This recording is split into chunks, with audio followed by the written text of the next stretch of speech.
Hi viewers, நம்ம இன்றைக்கி என்ன பார்க்க போகிறோன்னா வீட்டில் இருந்துக்கிட்டு எப்படி ப்ளீச் பண்ணுறதுன்னா அதுக்கு 2 மீடியம் சைஸ் பொட்டேட்டோ தேவை. உங்கள்கிட்ட பெருசாக இருந்தால் நீங்கள் பெருசாக கூட எடுத்துக்கலாம். அதை எடுத்துகிட்டு தோல் சீவிட்டு மிக்சியில் சின்னதாக கட் பண்ணி மிக்சியில் போட்டு அரைச்சிக்கணும். ஸோ பொட்டேட்டோ வந்து ரொம்ப முக்கியமானது ப்ளீச்சிங்கில். நார்மலாக எல்லா இதுலேயும் கெமிக்கல் இதுலலாம் இது தான் யூஸ் பண்ணுவாங்க. பட் நம்ம நேச்சுரலாக இதை வீட்டில் எப்படி செஞ்சு பார்க்குறோன்னு பார்க்கலாம். சின்னதாக கட் பண்ணிட்டேன். இப்போ மிக்சியில் போட்டு அரைச்சிட்டு வந்துடுறேன். ஓகே வியூவர்ஸ், இதை நல்லா அரைச்சாச்சு. இந்த உருளைக்கிழங்கை வந்து தோல் சீவி கட் பண்ணி நல்லா அரைச்சி எடுத்துட்டேன். இதை வந்து ஸ்ட்ரெயின் பண்ணிக்கணும். இதுதான் முக்கியமான ஸ்டெப்பு. இதை மட்டும் மறந்துடாதீங்க. இதை ஸ்ட்ரெயின் பண்ணிவிட்டு அடுத்து என்ன பண்ணணும்னு சொல்கிறேன். அப்படியே ஒரு 10 நிமிஷம் விட்டுட்டிங்கன்னா ஆட்டாமல் அசையாமல் அப்படியே வச்சுருக்கணும். அப்படியே வச்சுருந்தா வந்து அந்த பொட்டேட்டோ ஸ்டார்ச் வந்து லாஸ்ட்டில் அடியில் தெளியும். பார்த்திங்கன்னா தெரியும். அந்த மேலே இருக்க தண்ணி வந்து அப்படியே நீர்த்து வெளியில் வந்துடும். அது வந்துட்ட பிறகு அடியில் அந்த ஸ்டார்ச் தங்கிட்டோன்னே அதை நீர்த்து போன தண்ணியை வந்து நம்ம எடுத்துடணும். ஓகே, பொட்டேட்டோ ஸ்டார்ச் வந்து அடியில் தங்கிடுச்சு. எப்படி எடுக்கணும்னு சொல்கிறேன். நல்லா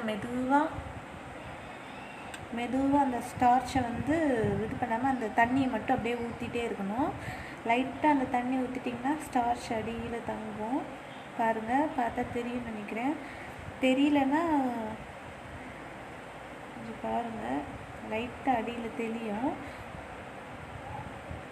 தெரியுதுங்களா? ஒயிட் கலராக இருக்கு பார்த்தீங்களா? அதுதான். தண்ணியெல்லாம் எடுத்துட்டோன்னே அந்த ஸ்டார்ச் மட்டும் அடியில் கனமாக இருக்கும்.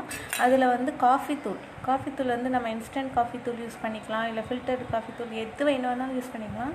இது நாங்கள் ஏற்காடு போனப்போ வாங்கிட்டு வந்த காஃபி தூள், அதை நான் யூஸ் பண்ணுறேன். இப்போ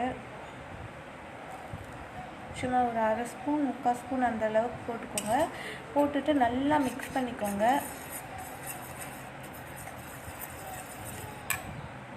மிக்ஸ் பண்ணிட்ட பிறகு ஃபேஸில் அப்ளை பண்ணணும். இதை ஃபேஸில் அப்ளை பண்ணிட்டு ஒரு மினிமம் ஒரு 1/2 hour, மேக்ஸிமம் ஒரு 45 minutes வச்சுருக்கணும். வச்சுருந்தா கண்டிப்பாக ஃபேஸ் செம்ம ப்ளீச் ஆகிடும். அதாவது வந்து பொட்டேட்டோவில் இருக்க அந்த ஸ்டார்ச் வந்து ஸ்கின் டைட்னாலும் பண்ணும். அந்த காஃபியில் இருக்கிற அந்த இன்க்ரீடியன்ட்ஸ், அந்த காஃபி எல்லாமே வந்து ஃபேஸ் வந்து நல்ல பிரைட் லுக்கு கிடைக்கும். கண்டிப்பாக வீட்டில் ட்ரை பண்ணி பாருங்கள். நிச்சயமாக ரிசல்ட் கிடைக்கும். தேங்க்யூ ஸோ மச் ஃபார் வாட்சிங். மேலும் வீடியோக்களுக்கு சேனலை சப்ஸ்கிரைப் பண்ணுங்கள். Thank you so much.